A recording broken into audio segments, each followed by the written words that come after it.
Siman Kuf Yutet has several small topics, but I think that altogether they all lead up into what we would call, will you marry me for now?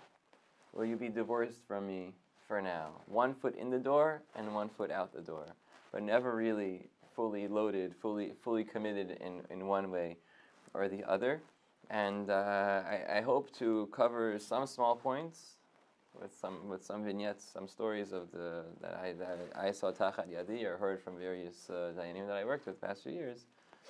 Not necessarily to answer every issue, but and give some derech and also raise the issues and point out where to find them, and also maybe to introduce the chaburah that is here and the chaburah that can't be here to some of the tools that they need in order to not that I can say I'm so successful, but to be more successful than when you're starting off. And if you knew these things, I spoke with a dayan just a few weeks ago as he was being mevarer shemos, and he said, "How do I access the Rabbanut list?" I'm like, "Excuse me, you don't know after X number of years of shimush how to access the Rabbanut list? We should talk about how to access of shemos." Rabbi's never misader again, except in Russia 3 times, so that's not a problem. It didn't exist back then. It was okay. But for our purposes, the Siman starts off with a funny story about how Rav and Rav Nachman used to visit various cities in Bavel, Dar Dishir and Shechan Ziv, different pronunciations, different places. They're all the same. They're both cities in Bavel, more ancient than modern Bavel, whatever's left of Bavel today. And Dar Dishir, my quick research indicates it might not be Dar Dishir, it's Dare Shir, which is actually a city in Iraq, as opposed to Dar Dishir. People think you're writing Tarshish, Dar Dishir.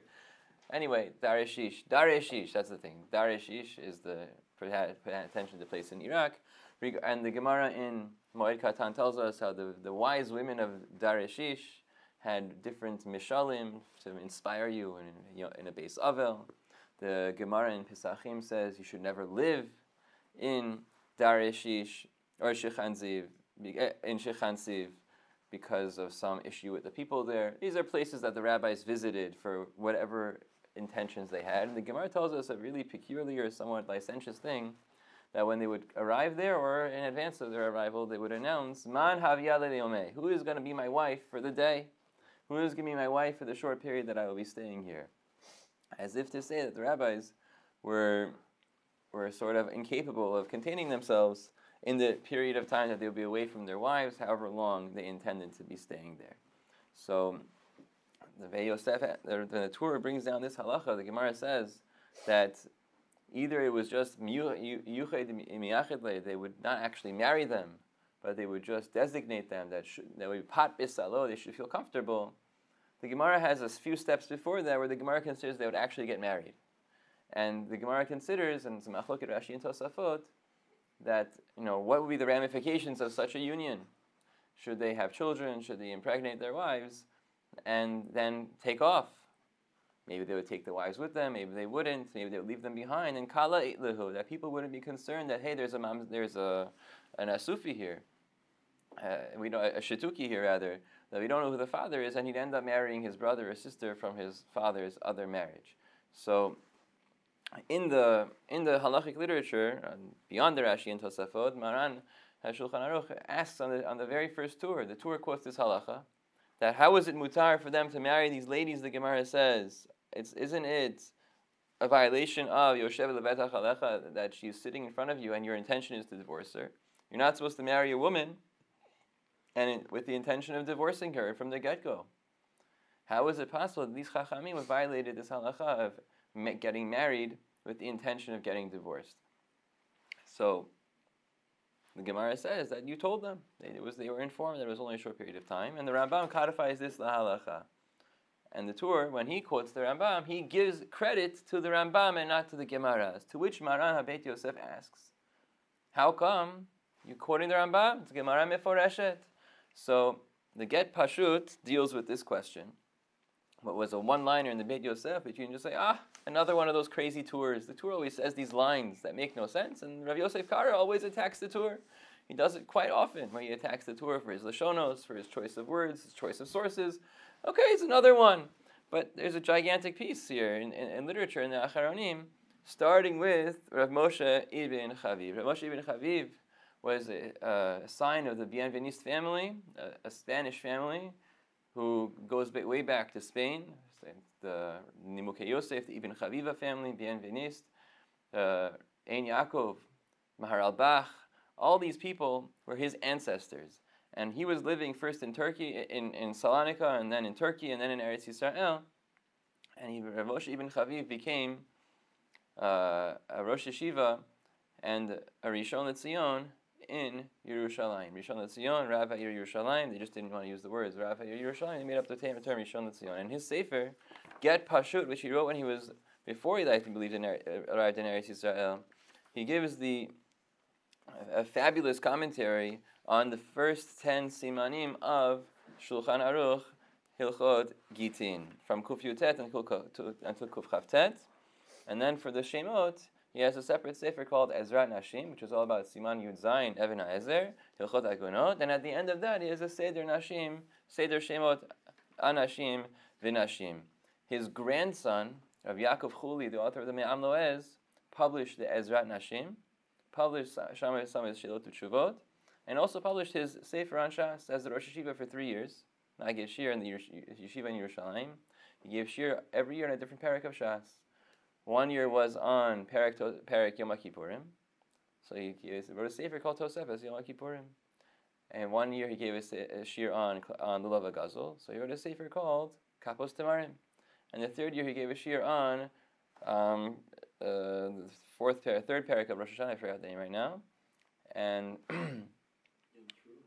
you say Sefer Yom Teruah.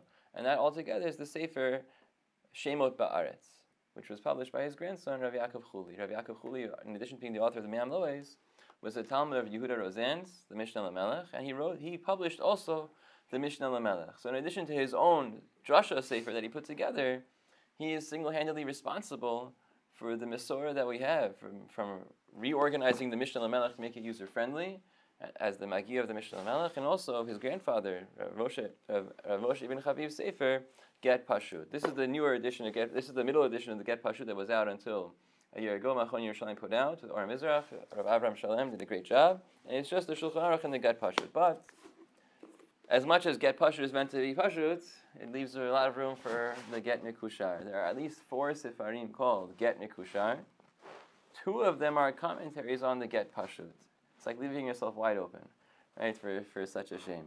The first one was written by Rav Yonah Navon. Rav Yonah Navon was the Rebbe of the Chida, a Talmud of the Or Chaim in Yerushalayim, and he wrote a sefer on the entire Get Pashut called Get Mekushar, in addition to his own Svarim Nechla V'Kesef and the like. Rav Yonah Navon's sefer is Al Seder Get Pashut, and it's fantastic and fabulous. The only problem is that it was not in print for many years. You look at these old chicken scribble prints for so many years in order to really learn the Get Mekushar, so nobody opened the Get Mekushar for that reason. Until last year, this Machon in Yerushalayim called Machon Or Yom Tov actually published a Get Pashut with a Get Mekushar built in, and it has the Shulchan Aruch in the middle, the Get Pashut on one side, and the Get Mekushar on the other side, and it is fabulously heavy. It just weighs like 5 pounds. So I took it to the Gior yesterday with me. You never know when there's going to be downtime, so I had to prepare a little bit. So Rav Ezra Schwartz looked at it. He's like, "My Get Pashut's not as thick." So, anyways, I think it's very much deserving because the Get Pashut is the Kool-Aid of Hilchot Gittin. I found it to be the big turn on. Last time we learned Gittin, I went through a Siman Kuf Chavchet with all the Shemos Mekomos issues. I went through all the Get Pashuts twice. I felt like it was a very much life-changing, a limud-changing experience to go through all the Get Pashuts and not just see the Pitkei Tshuva's summary of them, but to actually learn them inside and to see how he works. This is very, very good. So the Get Pashut asks a few questions. There are 3 Seif Katans on our Siman, our Seif Aleph of Siman Kuf Yotet. I just want to address some of the points that he brings up, as I found them to be relevant. And first off, he asks the question on Maran. How come, the Maran was concerned, how come the Tur asked about, the Tur cited the Rambam instead of the Gemara for the if Lo Yisa Adam Isha V'dat To Legarsha Im Hodia B'tchila Shu Noseh Ota Le'amim Mutar. If you tell her, then it's okay. So the Get Pashut quotes the Bach and others and the Prisha, and others who posit the maskana of the Gemara was that they didn't actually marry them. The maskana of the Gemara was yuchede miyached lehu. They would actually just set aside these young ladies for themselves, but as a pat bisalo, and not actually get married. So there is actually no raya from the Gemara, the maskana. And therefore, you need the Rambam to tell me that even though the story, the anecdote itself, is not a raya, but the halacha is still true. And that's why the Tur quoted the Rambam. Now, he wasn't so sure about this himself, so he goes on to address this further.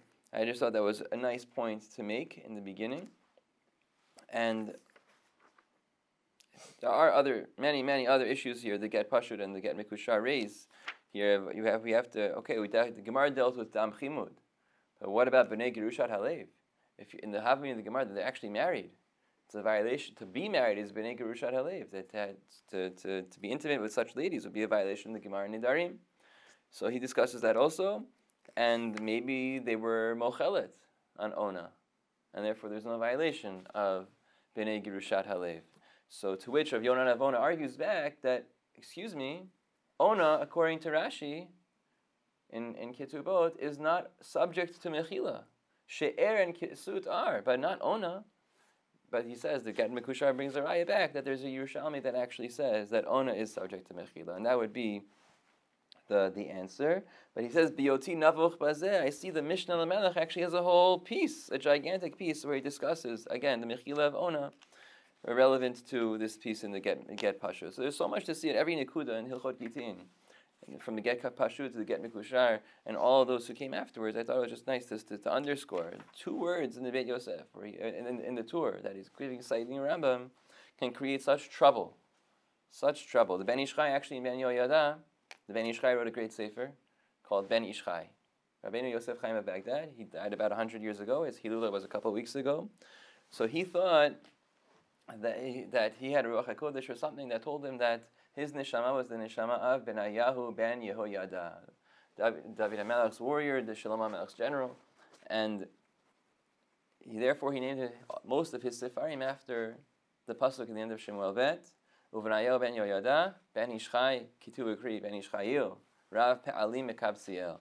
So he has a sefer called Ben Ishchai on halacha, like a Kitzur Shulchan Aruch. He has Ben Ishchayil, which is drashos. He has Rav Pe'alim Sheilot Utshuvot.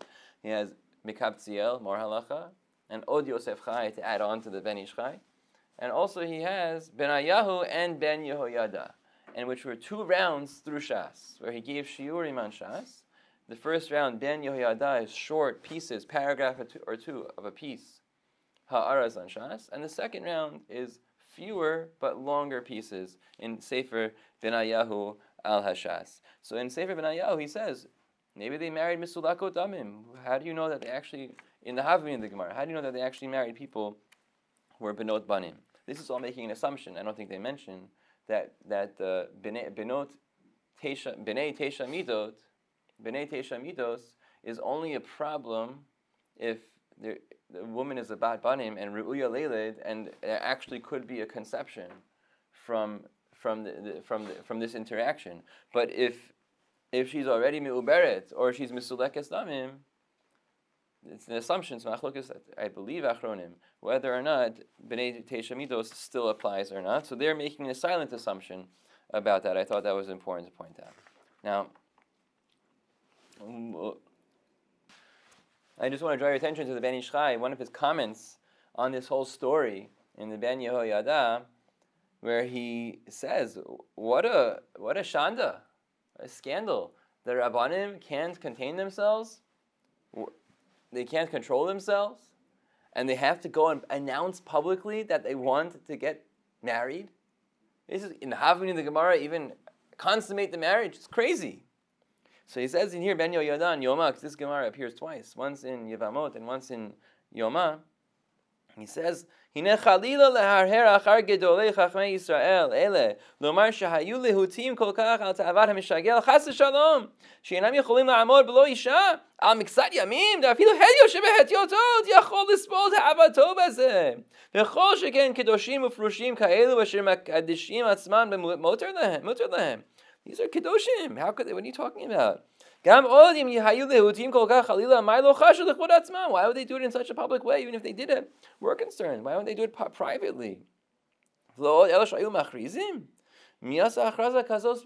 makes such a achraza.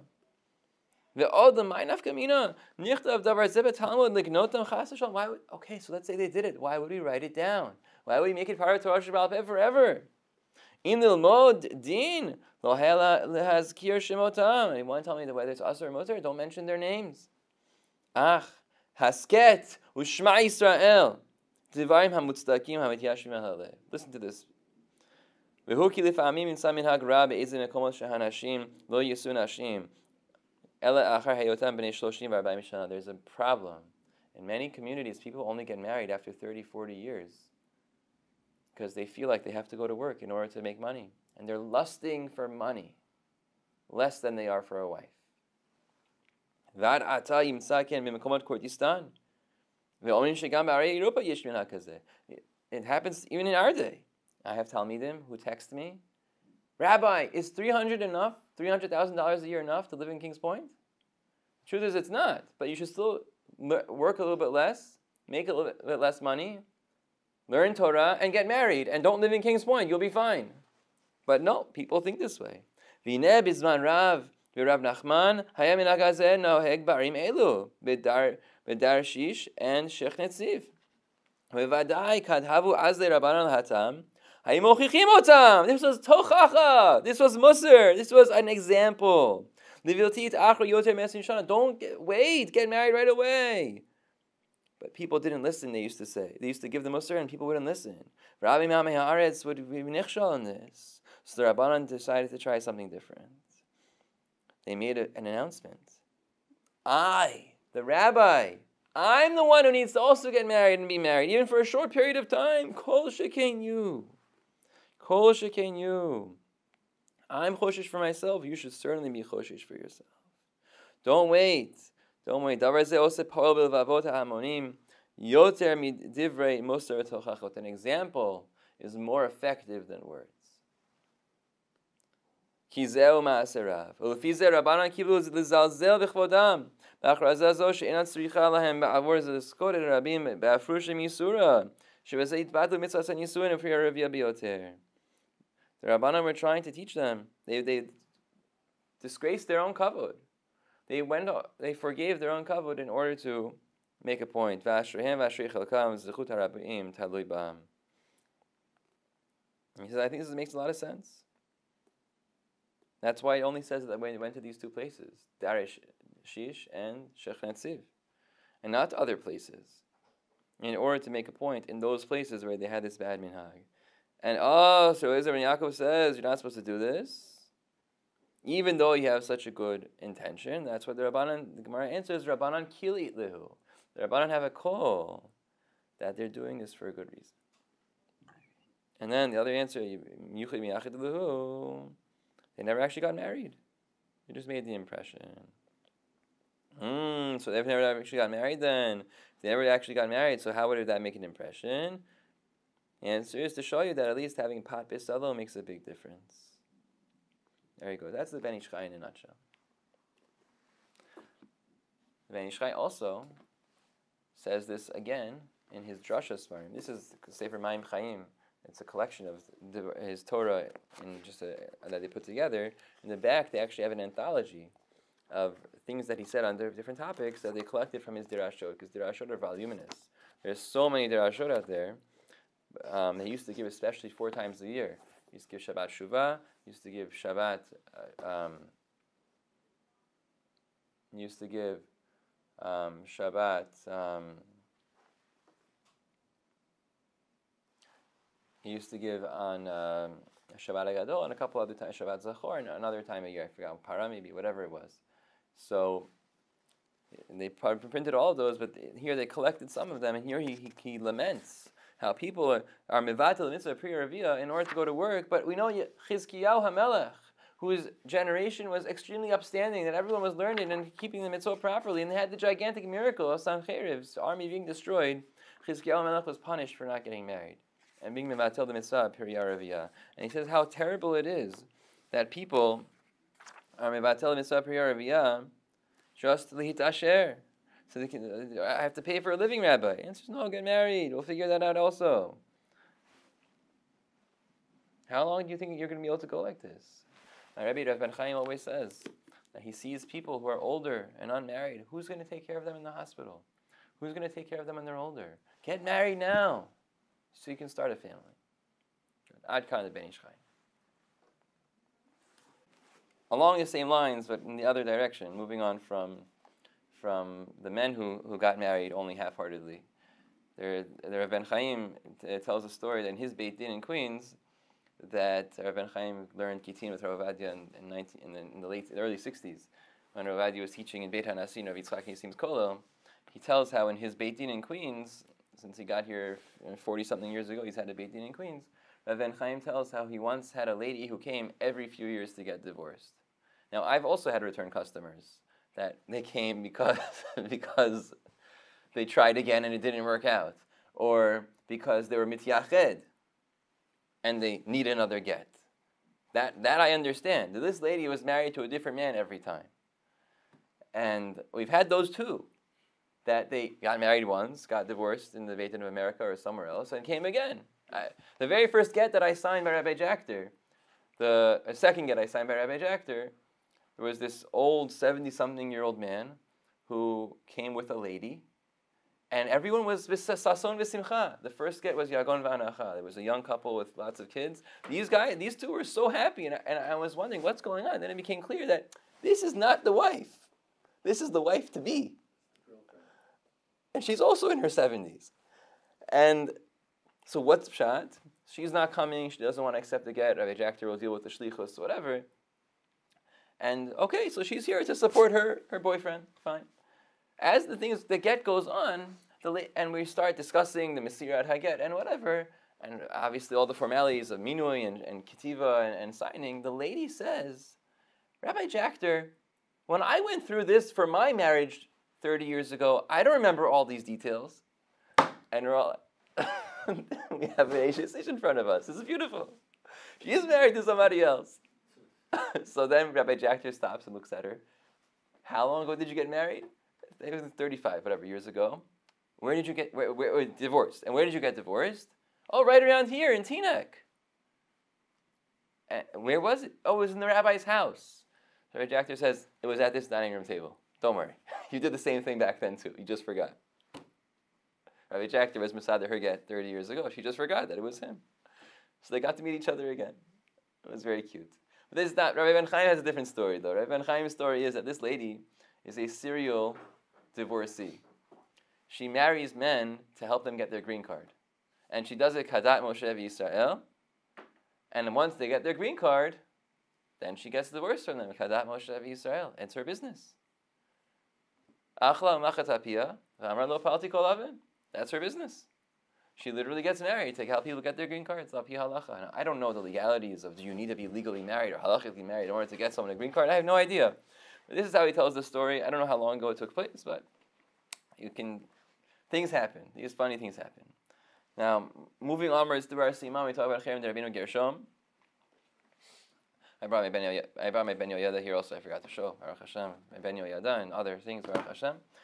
Moving on through Siman Kuf Yutet, we talk about Cherem DeRabbeinu Gershom, and DeRabbeinu Gershom had 3 charamim, right? Shelo legarsha be'al korcha, shelo lisa isha al ishto, and not to read people's mail. How much lisa isha al ishto still applies? Siman Aleph and Even HaEzer, and the garsha be'al korcha is Siman Kuf Yutet in the middle. A couple years ago, one of the great dayanim of the country contacted me and said he has a mesira for me to do. He wants me to deliver a get for him. It's just a mesira. It's not worth it for him to come all the way to Long Island. I'm in Long Island all the time. I'll take care of it. Not a big deal. Near 5 minutes from my parents' house. Not a big deal. Fine, no problem. Get the local rabbis to come with me to do a mesira together. It's okay. So he gives me the husband's phone number and he sends me the get. He tells me it's a funny case. Okay, what's so funny about the case? I learned from the Rav and from speaking to the husband on the phone. They got married 60-something years ago. They're in their 80s. And 40-something years ago, he decided to leave. He moved down south, living in Miami, wherever, Boca, with a girlfriend, together for the past 40-something years. Beautiful, right?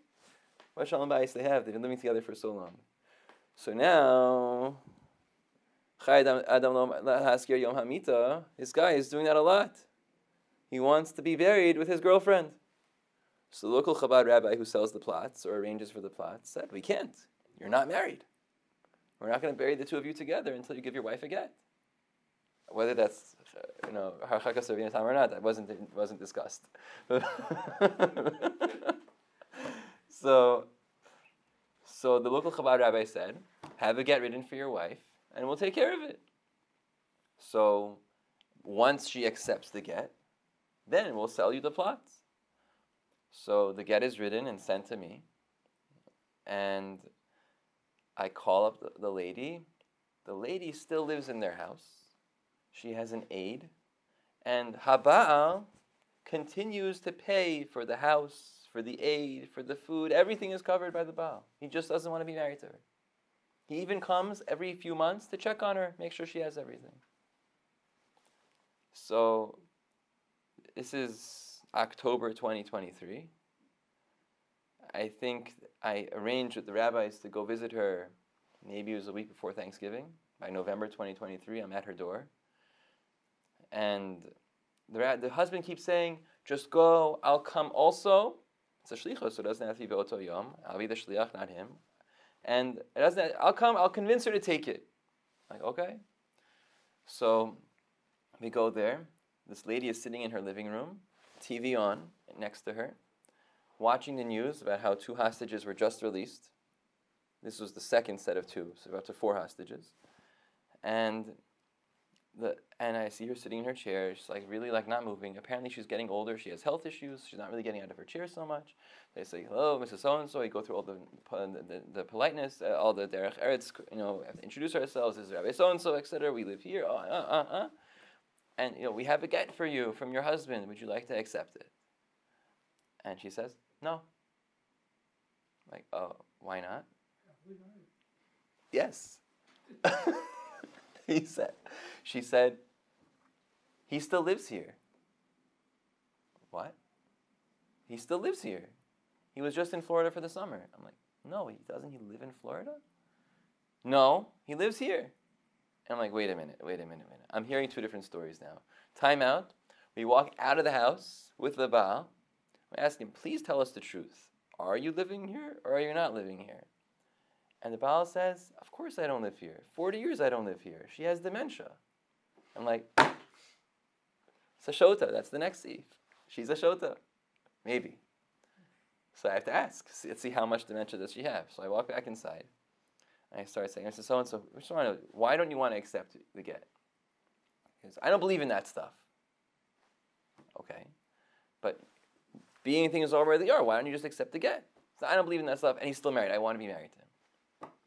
The Baal had told me before, I had asked him, where did you get married? Oh, you live. I tried to Jewish geography with him.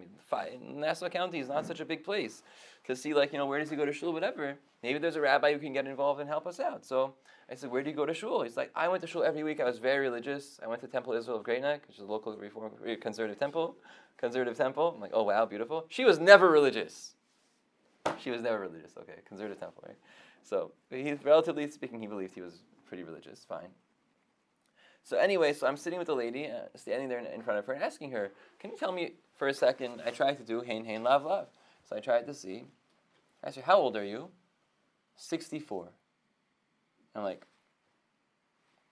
your husband's 84. Are you sure you're 64? Yes. When's your birthday? 1940, whatever. It was 39 maybe? I don't know. Maybe it was 39, whatever. And I'm like, how does that add up? So she starts thinking, and she gets stuck. She couldn't figure it out. And I wasn't sure what to do anymore. And I said, oh, look at the news. It's amazing. 2 hostages were just released. And she said, yeah, now we're up to 4. Only short term, no long term. I was very confused. So I spoke with one dayan, and he felt that still, Adayin, she's a batat, She can't move, but she's Shomer Gita. She's Mevina V'inyan HaGirushin. She just doesn't think that she's going to get her husband. Yeah. So the husband thinks that she's just lying. She just wants the support, but he promises to give her the support, whatever. Rabbi Willig thought at the time that she's a Shoteh, so I shouldn't deliver the get. So after we spoke about Inyan and Das a year ago, maybe a year and a half ago, that new book that came out, Rabbi Willig also said it again, I believe. I thought, what's the problem? If we can't be Megarsha Ba'al Korcha, maybe she's a Shoteh. In which case, there is no Cherem DeRabbeinu Gershom. If she's a Shoteh. And if she's not a Shoteh, she's not married to the guy. She was never religious. They never had an Orthodox rabbi in their lives. Rabbi Wolf, or not Rabbi Wolf, Rabbi, what's his name, from the Temple Israel, great name. Waxman, I should never confuse the two. One was Rav David Lishit's son, one was Rav David Lishit's son, one was the Mashkiach in the yeshiva. Rav Lesson's son-in-law, Rabbi Wolf, and Rabbi Waxman, two different people. But I confused them. I apologize. Rabbi Waxman is not a religious person. He doesn't count. His Kiddushin is not Kiddushin. Why should we be concerned?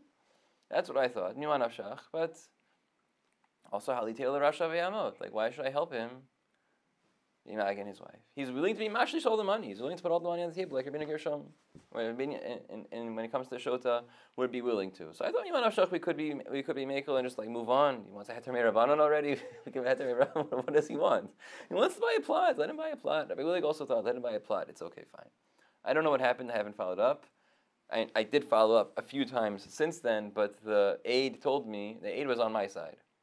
The aide told me, her name happens to be Bibi, of all things. Just hashkacha, that Bibi was on the screen and everything. And she told me that I'll call you if she ever changes her mind. Like, okay. No one ever called me. I haven't followed up. So you never gave I have a chalos shliach sheni for 2 gittin. This is just one of the stories. There's another story also, but I'm not going to get into that one for now. Anyway, that was the Cherem DeRabbeinu Gershom. What to do with that, I leave it up to the Kvod HaDayanim. But I wanted to just raise the issue that mamish happens. Not just in the I'm not willing to accept a get. We have such a case currently, I think, on the table still in Long Island also, / tri-state area right now. More than one community involved, where the wife is misarevet. She is not willing to take her get. And I don't know what happened. They cut me out of the picture because I tried to be helpful and no one wanted to be helped. So that was that. They asked me to help, and then when I was actually trying to be helpful, then everyone turned against me and I got cut out of the story. Okay, so my life is easier. They're just still going to be stuck in this quasi-state of migoreshet, vena migoreshet. No. Fine. Why couldn't you, like, you buy plots and nobody I don't know. I don't live in that state. It's not my problem. I was asked to deliver a get. I tried to deliver the get. Shalom Yisrael. No. Fine. Moving onwards, the Siman concludes with the Gemara and Ketubot about how we have to keep husband and wife separate from each other after they get divorced. They're no longer married to each other, and there are several different considerations that they have to keep in mind after they part ways. If it's a clean cut, there are no children and there are no financial matters at stake, so then that's it. They can move on and life will go on. But if there are children who in custody and property and business that has to be divvied and figured out, then life gets a lot more complicated. Gemara tells us that they're not allowed to live in the same chatzir or mavoi anymore, depending on whether it is just girushato pinuya, girushato hanisei la'acher, or girusha lekohen. All these cases, the sugya and all of its details, I leave to learning inside. I'm not going to go over them now. But there is a great summary of it in 2 places. One in Mishpetei Uziel. Harav Uziel had a case of a husband whose wife was nishtatet and in a hospital, and he took care of her after they were divorced. She was nishtatet in a hospital, and the shaila was, is he allowed to spend so much time with her in the hospital, given they're already divorced? So he said, mutar v'gam mitzvah. But along the way, he went through so many of the Rishonim in a nice Misudar way. For someone who wants to get a summary of it, can look over there, as well as in Harav Ba'alio B'Achshi Doron's Binyan Av Chelek Gimel Siman Samech Bet, where he has another case. Where was the Mishpetei Uziel? I just had it in my notes. 1 second. Mishpetei Uziel, I believe, is in Siman Chelek Zayin, Even HaEzer Siman Sadi Hey. And you don't really have to look there necessarily, because as one Dayan in Eretz Yisrael, Rav Elchanan Peretz says, every Rishon LeTzion has a shaila on this topic. If you look in any of their svarim, you'll find this topic addressed. Unfortunately, it is very common for it to come up in terms of how separately a husband and wife have to live from each other, and how may they interact with each other over the course of time. Certainly, if they're still living in the same home, there's nothing to talk about. We can't give me misader a get for them. Over the summer, I was in Rav ben-haim's Beit Din, just to visit and drop off his sefarim now that he's retired from the yeshiva. I was in the Beit Din, and I had a few funny episodes just watching him as I delivered the sefarim and watching him interact with people, passing a mohel for not cutting off enough, writing several gittin, helping a Bukharian kid who had some sort of dream and thinks there's an ayin hara, get over his ayin hara. He did a girl hagra on this kid.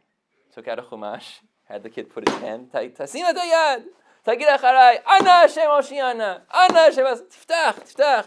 The guy didn't speak Hebrew, but somehow it would just translate. Tiftach, there's 20 pages at a time, and we'll figure it out. So the guy opens up this chumash, he doesn't know anything, he's a 19-year-old kid, gets the parashat chukat, and I'm like, oy vey. What is he going to say about Adam Kiyamut Ba'ohel for this kid? So he looks at it, he's like, Rega, and he turns back to Parashat Balak. He says, Oh, tire, va'ilachetz el hakir, yesh lecha ayin hara. Ani asir et ayin hara, ani aftar et zeh, avarech otcha. Tagid li, tell me, you go to synagogue every day? You put tefillin? Keep Shabbat? No. So the bracha no work. You have to keep the mitzvot. And the kid was changed. You have to know your clientele, you know. So after that, I'm like, Harav, yesh gittin hayom? Lo. Yesh mamonot hayom? Lo. It's open. You know, the shingle is hanging. Whoever shows up for anything, you know, they'll take care of it. But there's nothing on the schedule. It's ben hazmanim. The sofer was away, whatever. So I'm like, tov, ani yotze, no problem. I was going to come back a couple days later for an actual get that was on the schedule. As I'm getting ready to leave, the Rav gets a phone call. A lady on the phone, Harav, and he puts it on speaker. Harav, if Charles there get hayom. And I hear this whole conversation. He's like, Ken aval en li sofer. Then he looks up at me. He's like, oh, yesh li sofer. I'm like, Harav, en li klei ktiva. I brought your svarim. I didn't bring my kelim. So he sends me to a sofer's house across Queens. I get in the car, drive 20 minutes there, 20 minutes back, traffic, construction, everything. And Was he in Great Neck? yeah, but his Beit Din is in Queens. So right next to Yeshiva Chavetz Chaim. So I get back and I get upstairs in the Beit Din and I see this lady sitting there with her husband screaming at him for having an ego. And it turns out that they still live together. So Ein Get Hayom. And that was it, I left. I came back 2 days later to do shimush, to watch a get, to sign maybe. The Rav looks at me, he's like, Ata lo chotem hayom, ata kotev. And I'm like, I'm not so stupid though, so I brought my stuff with me this time. And I wrote the get. Okay, great. Baruch Hashem. I came for shimush to watch, not to do, but okay, whatever. It was a fun experience. So anyway, so if they're not living together, there's obviously nothing to talk about. We will not be misader get for someone who's living together. Now, if they're living separately, how separately do they have to live? That's the whole sugya. They live in the same chatzir, the same avway, etc. So, in Eretz Yisrael, b'yameinu, this comes up all the time. Although arguably, mavoi is not so big, especially if it's mefulash. It's not so big. Chatzir certainly we don't really have so much of nowadays. So, what is the exact geder that we could even think about before we look in all the cases? Or what would be the most relevant situation that we can point to as the canonical case b'yameinu of this being a problem? And when I learned this sugyas, I thought, obviously, it's an apartment building. The floor of the apartment building is a chatzir, and maybe the stairwell will be a mavoi. That's it. That's all I could get. So unless you live in like some other form of like multifamily situation, maybe then you would have some sort of chatzir. But maybe it's mefulash. I don't know.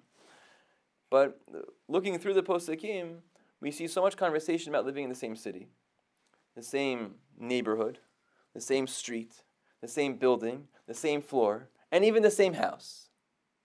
And I just want to touch on a few of those specific situations. I have to go through all of them in depth, but just to mention a few of them, and where one might find more about them and what to think about in those terms. So in terms of the same city, Rav Meshash has a teshuvah, but it's hard to believe that if Kfar Katan is the problem in Shulchan Aruch, so then we don't have to worry about a big city, so fine. Neighborhoods are mefulash, it's less of a problem. The problem is when you have kibbutzim. Kibbutzim might be Kfar Katan. It's a machloket Rav Yonah Navon and Rav Moshe ibn Chaviv, get pashut, get mikushar. How do you define Kfar Katan? Do you go by some sort of Talmudic thing? That's Rav Yonah Navon. 3 houses already is enough to be more than a Kfar Katan, perhaps, or at least the Mavoi. And then Rav Moshe ibn Chaviv and Get Pashut says, no, Hakol lefi ha'umdina. So if you have a small kibbutz, you have a problem. They can't live in the same kibbutz together. Certainly in the same building together, we would agree that's a problem. Ultimately, Rav Eliyahu Bakshi Doron thinks that if the kibbutz is big enough that they can live on opposite sides of the kibbutz, then it's okay. But if they eat in the same chadar ochel, you have a problem. If the issue is kirva, hamevi lidei yichud, so then perhaps the chadar ochel is not a problem. Just sit on other sides of the chadar ochel. If the problem is frequency of seeing each other, you see each other in the supermarket all the time, makir mizotea, then the chadar ochel, you might be in the same line together one day. And that's a problem. So he opts more on the former side. That's why kirva hamevi lidei yichud, and therefore the chadar ochel is not as much of a problem. Plus, we have the Shita of the Ran. The Shulchan Aruch does not hold like that. Just like Zechariah ben Hakatzav used to say, "Hamaon hazeh lo zaza yado mitoch yadi," she was able to live in the same avoy as him, same chatzar as him, with zihirut. The Ran holds that you can do that for this too. So then, not just by shivuya, but also by girusha, hapinuya, then we could be making like that also. And the Chalka Mechokek holds like the Ran, the Beit Shmuel and the Get Pashut don't hold like the Ran. Pashut Pshar and the Shulchan Aruch is not like the Ran. But Efshar to be making like the Ran on top of everything else, because the chadar ochel is not maybe the day's nus, so it might be fine. He has other considerations there also, and at the end he has a good summary of the sugya in the Shaklavitari of the sugya. The Gemara said this, the Rishonim said that, Achronim said the other thing. If someone wants a one-page summary of his whole teshuvah, the last page of his teshuvah is a good place to look. Rav Yaakov Ariel has a teshuvah about this in Ba'ahulah Shel Torah also, but I didn't read it yet. In Chelek Aleph, Siman Pei Bet, somewhere to look. Rav Zev Litka says explicitly living in the same neighborhood is okay. There's a teshuvah about that somewhere. In Shurat Hadin, many years ago, in Chelek Gimel of Shurat Hadin, which I don't see on the thing right now, in Chelek Gimel of Shurat Hadin, there is a rabbi of a yishuv who wrote a letter to, I believe, Rav Ezer Batzri, who said that if they hate each other's guts, it should be mutter to live in the same multi-family house. Because they're never going to get near each other and whatever. They have a terrible relationship as it is. And Shad Hadachak, it's not maybe the Kirva, so it should be fine. But it's against the Gemara, because that's mamish, not 3 houses away. That's in this one wall away. That would be a problem. Rav ben-haim had a case, he said years ago, about a very wealthy family that they had a beautiful house. So why should we break the house? Why should we move out and sell the house? Let's just put a wall down the middle. And the kids can go from one front door to the other front door whenever they want. And mommy and daddy live on different sides of the house, and we'll be able to have separate driveways and everything and be okay. So Rav ben-haim said, no way. That's against the Gemara, we're not doing that. And what's more common nowadays is nesting.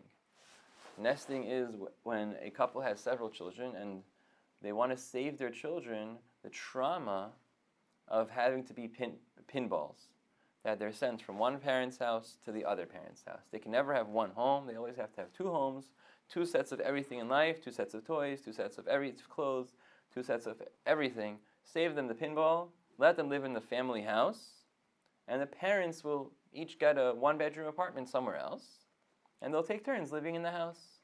That way the kids can have their normal lives, normal everything, and then mommy and daddy will just take turns being mommy and daddy.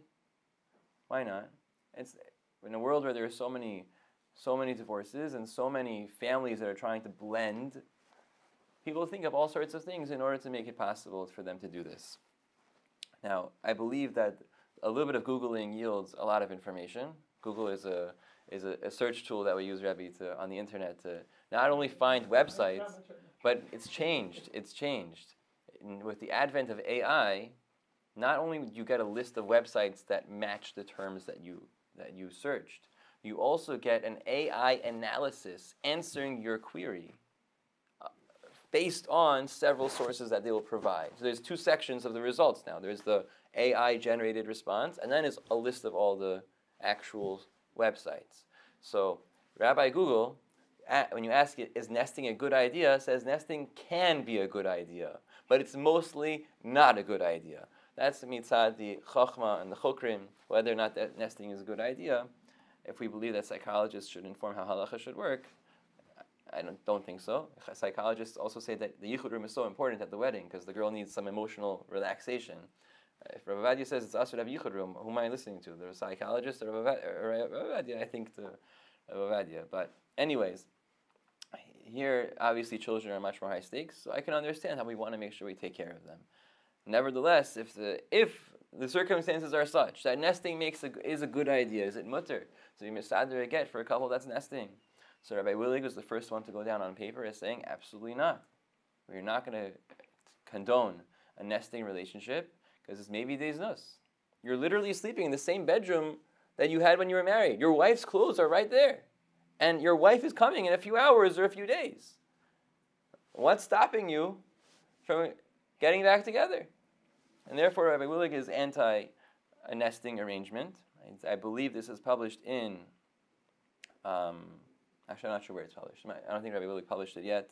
I think it's writing for sure. I don't remember. Maybe it's published in Kol Tzvi, Chaf Bet or Chaf Gimel, something like that, Ayin Sham, where Rav David Lau also published the Teshuvah, saying that he is anti-nesting. However, in the summer of 2023, the Rechovot Beit Din published a case where there's a big family that's already nesting for 3 years. Successfully, never seeing each other. Their children are getting older, but they want to get divorced now. Why? Because why not? We want to do nesting. We want to be misader get. We're not married anymore. We want to remove the legal status of being married. Is that mutar asur to be misader the get? So the Rechovot Beit Din, I forget the exact name of the dayan at the time. I didn't look at it recently. Just reading off of my notes, the Rechovot Beit Din said nesting is terrible, it's horrible, it doesn't work. Even the Chokrim say it's bad, and also the Gemaras and Znus and Pirza and everything. But we'll be Mekel. We'll be Masada again. Makes sense. So I complained. I complained. My high. It's like you gave the whole preamble just to make everybody happy, and then you turned around and said, okay, my high. This is the Rabbanut. You don't have to answer to anybody. Why do you have to be Mekel? So Rabbi Davidi from LA said, you have to read between the lines. If you read the Teshuvah, my concern was, what's the rush to get divorced? You're already nesting. Just be married. It's not like you can nest and get married to somebody else. Just be married and nest. What's the big deal? And when your kids are all grown up and you don't have a problem anymore, then do the get and move on. My immature question. So Rabbi Davidi put me in my place and said, you have to read between the lines. Niyuf. You're not in control of what they're going to do in this time. So they should just get divorced now. Even though we don't like nesting, I think it's a bad idea. Maybe there's nus. There will be others nus to worry about. So it's better to do this than to do that. We had a case in a local Beit Din with former Hasidim, the wife of which was the great-granddaughter of one of the Gedolei Hador. And the ketubah was filled out by, if not the Gadol Hador, but his son in his presence. So we used that for Shemos. It was very helpful because there was a Shaila in the husband's shame. It was one of those Yahoos, which do you call him that? Do you not call him that? With Hasidic Havura, it's not even clear if you're calling him that. So we spent a half hour with Rav Sanderavik on the phone and him trying to be mivar exactly his shame. So they were nesting. They had a big family, formerly Hasidic, so they're dressed like Chilonim, but they talk with the Havura, and their kids all have Hasidic names, and first language is Yiddish and everything, but they should do Teshuvah one day, and the Torah learning should be a zichut for them. But in the meantime, they were nesting. So we were Mekel, along the same lines. Didn't like it, but what else could we do? They were successfully nesting, we weren't going to stop them. But ideally, on paper, we would not be misader get for somebody, and rather tell them to figure out a different solution. If it's not possible, like as this situation, then okay, fine. But, in terms of, it's getting late already. Okay, fine. The end of the siman is about interactions between husband and wife. They shouldn't have any joint business together. They shouldn't have any really goings and comings together.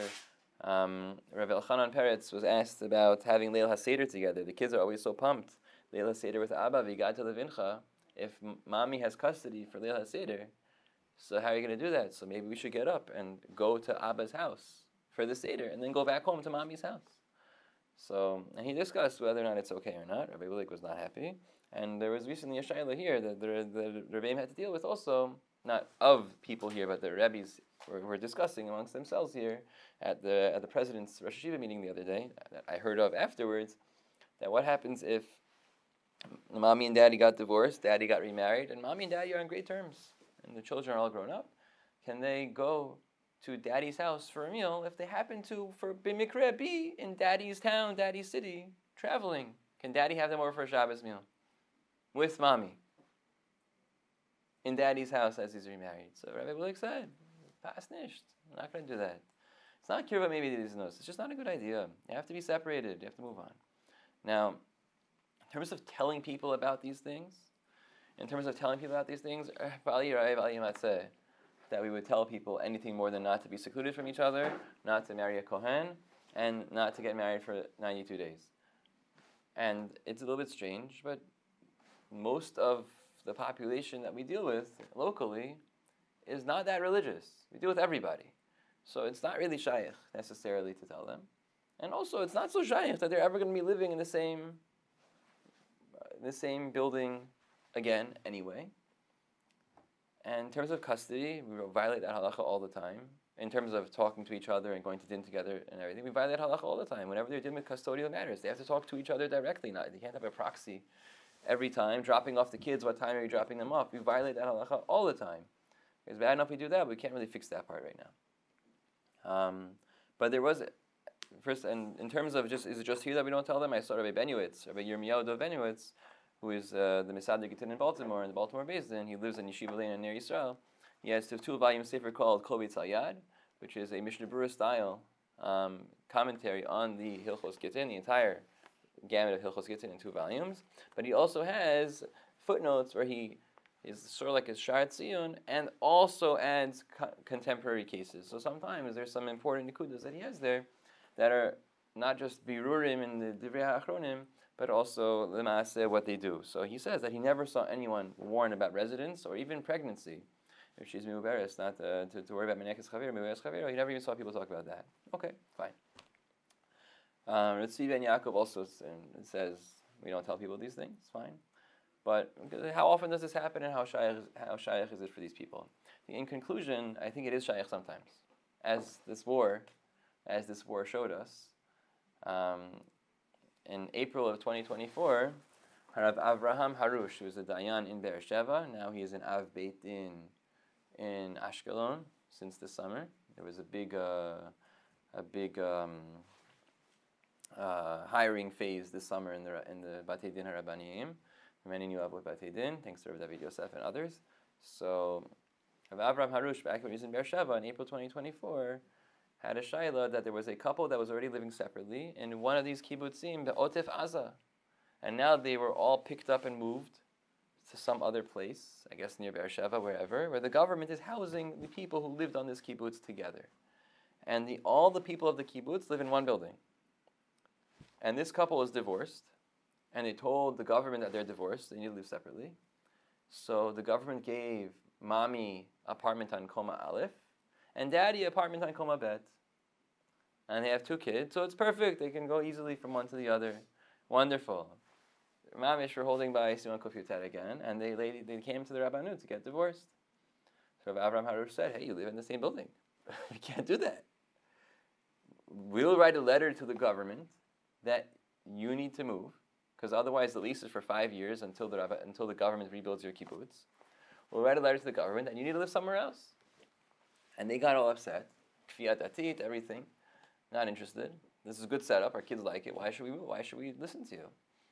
So the Rav Avraham Harush has a whole teshuvah where he goes through Kedarkam shel Rabbanim Dayanim in Batei Din HaRabbanim goes through every Nakuda with full quotations, making a nice long teshuvah. And as Rabbi Reese said last time, just because you can write a long teshuvah doesn't mean that it's of any value. But this, I think, was well done. He goes through the whole thing, and bottom line, he thinks we can be mekel. Okay. And then at the end he says, I called the husband, and the husband wrote me a letter saying, at the end of all this, Ani bekoma bet imir peset lachazit, vehi bekoma yud, with another entrance altogether, mavoy mefulash, Zerachov, Rosh Hashanah, everything. So he thought it could be more mekel. There are eight floors in between the two of them. It's not one on top of the other anymore. And there are different entrances altogether. So he thought there's much more room to be mekel. Ayin Sham in the Psak Din, it's published online, etc.